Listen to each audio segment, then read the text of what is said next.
नमस्कार मित्रों, आपकी अपनी कोचिंग सुमन हिंदी क्लास से मैं सुमन आपका हार्दिक अभिनंदन करती हूँ।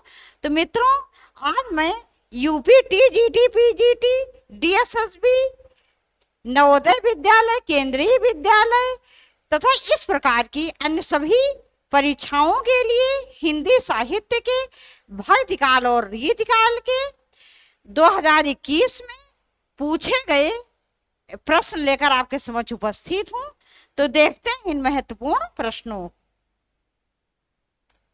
प्रश्न 1, ज्ञानदीप नामक प्रेमाख्यान काव्य की नायिका कौन है?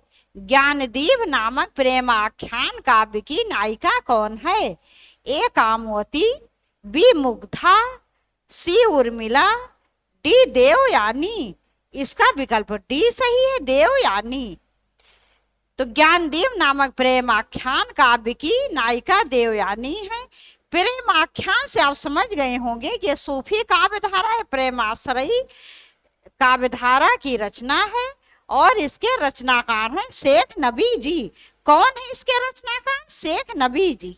अगला प्रश्न, प्रश्न 2, पद्मावत का बगला अनुवाद किसने किया था? ए गगन ठाकुर, बी आलो उजाला, सी नसरुद्दीन हुसैन, डी सुजाउद्दौला। इसका विकल्प बी सही है, आलो उजाला। तो पद्मावत का बगला अनुवाद आलो उजाला जी ने किया था। पद्मावत मलिक मोहम्मद जायसी जी द्वारा इसकी रचना कब की गई थी? 1540 ईस्वी में, जो कि ठेठ या ग्रामीण अवधि में रचित महाकाव्य है। अगला प्रश्न, प्रश्न 3, पद्मावत किस भाषा में लिखा गया है? ए राजस्थानी, बी ब्रज भाषा, सी खड़ी बोली हिंदी, डी अवधी। तो इसका विकल्प डी सही, अवधी। तो मित्रों, यह ग्रामीण या ठेठ अवधि में लिखा गया है। अगला प्रश्न, प्रश्न 4, फूल मरे पे मरे ना बासु। फूल मरे पे मरे ना बासु, ये प्रसिद्ध उक्ति किस कवि की है? ए दादू, बी कबीर, सी रैदास, डी जायसी। इसका विकल्प डी सही है, जायसी। अगला प्रश्न, प्रश्न 5, श्री रामानुजाचार्य की भक्ति किस भाव की है? ए दास्य भाव, बी सख्य भाव, सी दाम्पत्य भाव, डी इनमें से कोई नहीं। इसका विकल्प ए सही है, दास्य भाव। तो श्री रामानुजाचार्य जी की भक्ति दास्य भाव की है और इनका दर्शन क्या है? विशिष्टाद्वैतवाद। मित्रों, कुछ कवियों को छोड़कर ज्यादातर राम भक्ति धारा के अधिकतर कवियों ने दास्य भाव को अपनाया है। अगला प्रश्न, प्रश्न 6, राम काव्य धारा से संबंधित कृति राम ध्यान मंजरी इनमें से किसकी है? ए प्राणचंद चौहान की, बी अग्रदास की, सी हृदय राम की, डी प्रियादास की। इसका विकल्प बी सही है, अग्रदास की। मित्रों, ये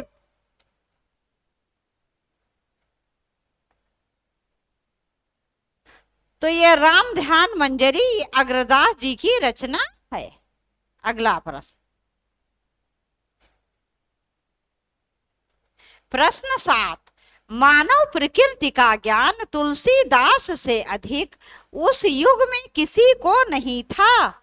ये कथन किसका है? मैं एक बार कथन फिर रिपीट कर दे रही हूँ।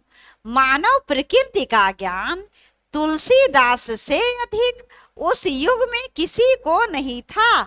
ये कथन किसका है? ए रामचंद्र शुक्ल, बी हजारी प्रसाद द्विवेदी, सी राम विलास शर्मा, डी विश्वनाथ त्रिपाठी। इसका विकल्प बी सही है, हजारी प्रसाद द्विवेदी।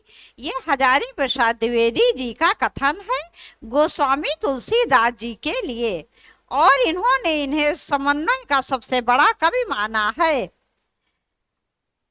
किसे? तुलसीदास जी को। तुलसी हजारी प्रसाद द्विवेदी जी का कहना है कि भारतवर्ष का लोक नायक वही हो सकता है जिसमें समन्वय करने की विराट चेष्टा हो। और ये चेष्टा इन्होंने किसमें मानी है? तुलसीदास जी ने जी में। अगला प्रश्न,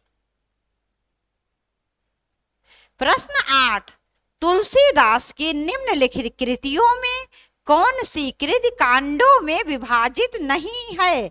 नहीं पूछा गया है मित्रों, नहीं भी आप लोग विशेष ध्यान दिया करो। तो तुलसीदास जी की निम्नलिखित कृतियों में कौन सी कृति कांडों में विभाजित नहीं है? ए पार्वती मंगल, बी बरवय रामायण, सी गीतावली, डी कवितावली। इसका विकल्प ए सही, पार्वती मंगल। पार्वती मंगल कांडों में विभाजित नहीं है। अन्य तुलसीदास जी की तीनों रचनाएं बरवय रामायण, गीतावली, कवितावली कांडों में विभाजित हैं। अगला प्रश्न, प्रश्न 9, रामचरितमानस की रचना कब प्रारंभ हुई? ए 1633 बीसी सम्मत, बी 1680 बीसी सम्मत, सी 1631 बीसी सम्मत, डी 1653 बीसी सम्मत। इसका विकल्प सी सही है, 1631 बीसी सम्मत। तो मित्रों, रामचरितमानस की रचना 1631 बीसी सम्मत से प्रारंभ हुई। अगला प्रश्न,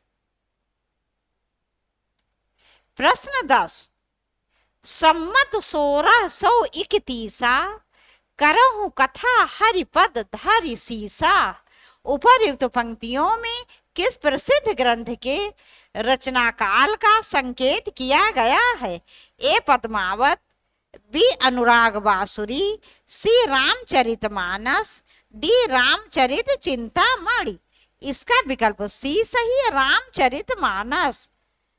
तो वही मित्रों, सम्मत 1631 को इस प्रकार से दोहे के रूप में कह दिया गया है और रामचरितमानस का रचना काल यही था, सम्मत 1631। अगला प्रश्न, प्रश्न 11, तुलसीदास कृत विनय पत्रिका रचित है? ए ब्रजभाषा में, बी अवधी में, सी खड़ी बोली में, डी वैदिक संस्कृत में। इसका विकल्प ए सही है, ब्रजभाषा में। तुलसीदास जी के प्रामाणिक ग्रंथों की संख्या कितनी है? 12। जी हाँ, तुलसीदास जी के प्रामाणिक ग्रंथों की संख्या कुल 12 है, जिसमें से कुछ रचनाएं इनकी ब्रज में और कुछ अवधी में है। इसके अतिरिक्त इन्होंने किसी और भाषा में रचना नहीं की है, केवल ब्रज और अवधी में रचना की है। अगला प्रश्न, प्रश्न 12, गोरख जगायो जोग, भगत भगायो लोग। यह काव्य पंक्ति इनमें से किस कृति में है? ए बीजक, बी गोरख बानी, सी कवितावली, डी नाथ बानी। इसका विकल्प सी सही है, कवितावली। तो यह कवितावली में गोस्वामी तुलसीदास जी द्वारा कही गई पंक्तियां हैं। अगला प्रश्न, प्रश्न 13, तुलसीदास ने कौन सी रचना अपनी शारीरिक पीड़ा के निवारणार्थ की थी? ए विनय पत्रिका, बी हनुमान बाहुक, सी रामचरितमानस, डी जानकी मंगल। इसका विकल्प बी सही है, हनुमान बाहुक। तो तुलसीदास जी ने अपनी शारीरिक पीड़ा के निवारण के लिए हनुमान बाहुक रचना की थी। और ऐसा माना जाता है कि शरीर में कहीं पर भी कोई पीड़ा होने पर ये हनुमान बाहुक हनुमान जी की स्तुति करने से वो दूर हो जाती है। अगला प्रश्न, प्रश्न 14, साखी सबदी दोहरा कह किहनी उपखान, भगत निरूपहि भगत कलि निंदहि वेद पुराण। ये भागत नहीं होगा, भगत ही होगा, ये भगत ही होगा। मैं फिर से इसको रिपीट कर दे रही हूं ये पंक्तियां। साखी सबदी दोहरा कह किहनी उपखान, भगत निरूपहि भगत कलि निंदहि वेद पुराण। उपर्युक्त पंक्तियों के रचनाकार हैं ए तुलसीदास, बी कबीर, सी मलिक मोहम्मद जायसी, डी कुतुबन। इसका विकल्प ए सही है, तुलसीदास। और ये विशेषकर कबीर दास जी के ऊपर कही गई पंक्तियां हैं। अगला प्रश्न, प्रश्न 15, नंददास की किस कृति पर मुग्ध होकर उन्हें जड़िया उपाधि दी गई? ए रास पंचाध्यायी, बी भंवर गीत, सी अनेकार्थ मंजरी, डी पदावली। इसका विकल्प ए सही है, रास पंचाध्यायी। ऐसा माना जाता है इस रचना के आधार पर कि नंददास जी कविता में बहुत अच्छे अच्छे शब्दों को जड़ देते थे और कब क्या कहते हैं, केवल गढ़ते थे लेकिन ये जड़ते थे। और मित्रों, शायद आप लोगों को पता होगा कि कृष्ण भक्त कवियों में सूरदास जी के बाद नंददास जी का नाम आता है। अगला प्रश्न,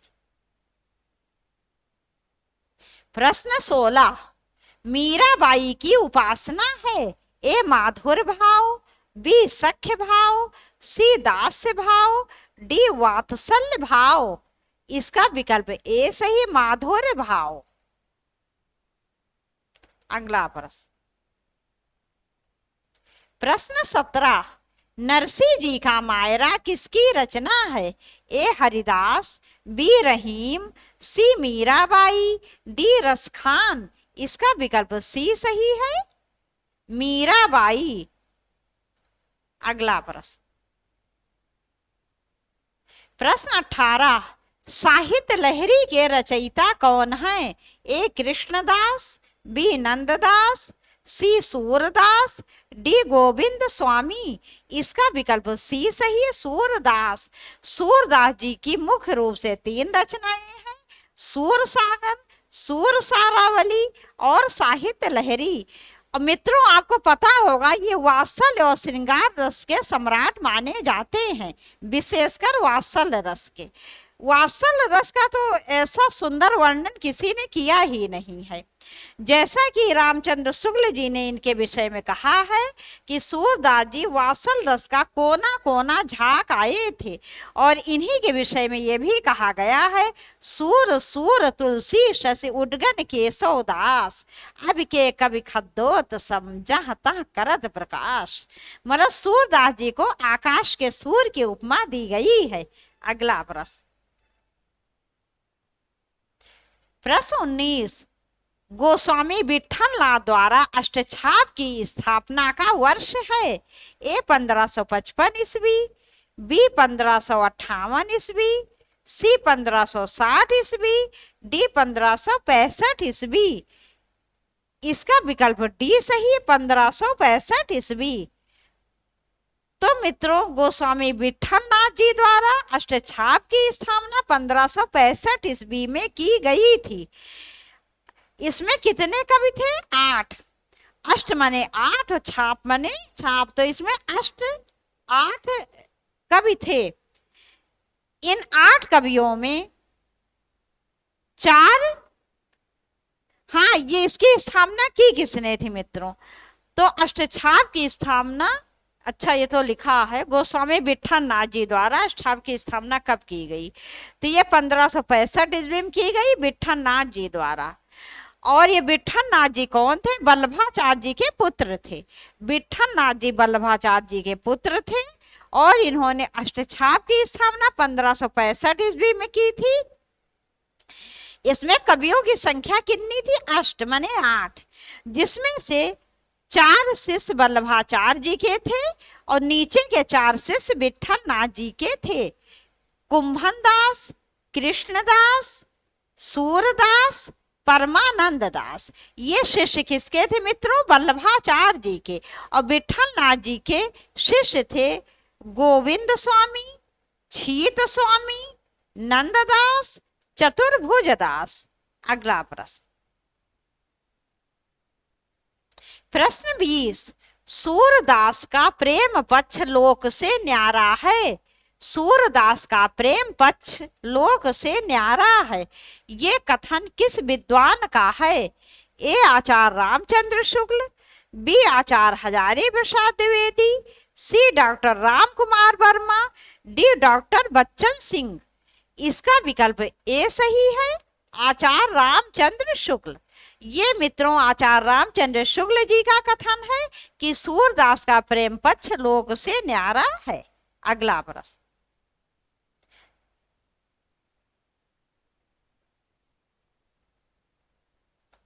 प्रश्न 21, रीति काल को अलंकृत काल की संज्ञा किसने दी? ए मिश्र बंधु, बी डॉक्टर राम कुमार वर्मा, सी रामचंद्र शुक्ल, डी हजारी प्रसाद द्विवेदी। इसका विकल्प ए सही, मिश्र बंधु। मिश्र बंधुओं ने रीत काल को अलंकृत काल कहा है।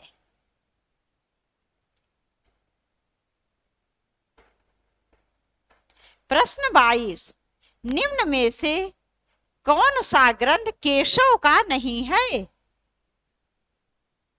ए भाषा भूषण, बी विज्ञान गीता, सी रतन बावनी, डी जहांगीर जस चंद्रिका। इसका मित्रों विकल्प ए सही, भाषा भूषण। ये केशवदास जी की रचना नहीं है, ये जसवंत सिंह की रचना है। किसकी? जसवंत सिंह। जसवंत सिंह। तो मित्रों यह जसवंत सिंह की रचना है। अगला प्रश्न, प्रश्न 23, कठिन काव्य का प्रेत किस कवि को कहा जाता है? ए भूषण, बी घनानंद, सी केशव, डी पद्माकर। ये पदाकर नहीं होगा मित्रों, पद्माकर होगा।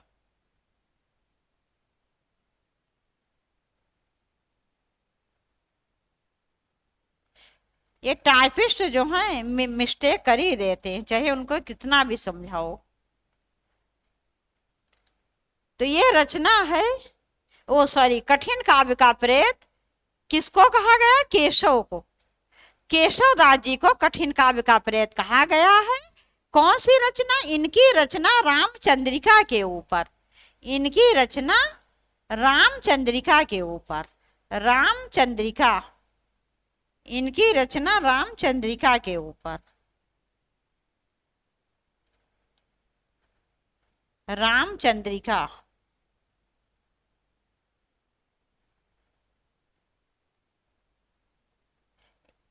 ये मित्रों रामचंद्रिका जो है इनका महाकाव्य है, जो रामचरितमानस की भांति रामचरित जी के चरित्र पर वर्णित है। और इसकी रचना इन्होंने केवल एक रात में की थी, लेकिन इसमें इन्होंने इतनी क्लिष्ट संस्कृत निष्ठ, मतलब जो ब्रज भाषा में लिखा है, लेकिन संस्कृत निष्ठ तत्सम शब्दों का प्रयोग बहुत अधिक किया है, और अलंकार तथा छंद वगैरह का बहुत अधिक प्रयोग किया है, और बहुत कठिन अलंकारों छंदों का प्रयोग किया है कि इस रचना के ऊपर इन्हें आचार्य रामचंद्र शुक्ल जी ने कठिन काव्य का प्रेत उपमा से कठिन काव्य का प्रेत उपमा दी है।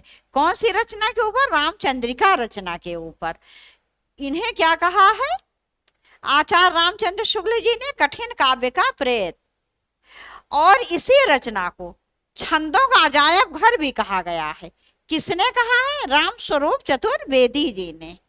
मतलब इतना इन्होंने क्लिष्ट कर दिया रामचंद्रिका रचना को। वही बात हो गई ना, खुद ही लिखो, खुद ही पढ़ो, खुद ही समझो। अगला प्रश्न, प्रश्न 24, विज्ञान गीता किसके द्वारा लिखी गई है? ए नाभादास, बी तुलसीदास, सी केशवदास, डी मलूकदास। इसका विकल्प सी सही, केशवदास। तो मित्रों कवि प्रिया, रसिक प्रिया, विज्ञान गीता, जहांगीर, जस चंद्रिका, रामचंद्रिका, ये सब केशवदास जी की रचनाएं हैं। अगला प्रश्न, प्रश्न 25 तथा इस वीडियो का अंतिम प्रश्न, हिंदी के प्रथम अलंकार निरूपक आचार्य हैं? ए भिखारी दास, बी केशवदास, सी मतिराम, डी चिंतामणि। इसका विकल्प बी सही है, केशवदास। तो केशवदास जी हिंदी के प्रथम अलंकार निरूपक आचार्य हैं और ये रीतिबद्ध काव्य धारा के कवि हैं। जैसा कि आपको पता होगा, रीत काल को 3 भागों में बांटा गया है: रीतिबद्ध काव्य धारा, रीति सिद्ध काव्य धारा और रीति मुक्त काव्य धारा। केशवदास जी को रीत काल का प्रवर्तक भी माना जाता है। इसमें थोड़ा मतभेद है, लेकिन वैसे जन्म के आधार पर तो इनको भक्ति काल का माना जाता है, लेकिन अधिकतर विद्वान इन्हें रीत काल का प्रवर्तक मानते हैं। मित्रों, यही पर ये वीडियो समाप्त कर रहे हैं। कल फिर आपसे मिलेंगे टीजीटी पीजीटी, विशेषकर यूपी टीजीटी पीजीटी के लिए बहुत ही महत्वपूर्ण 25 प्रश्नों के साथ। तब तक के लिए नमस्कार।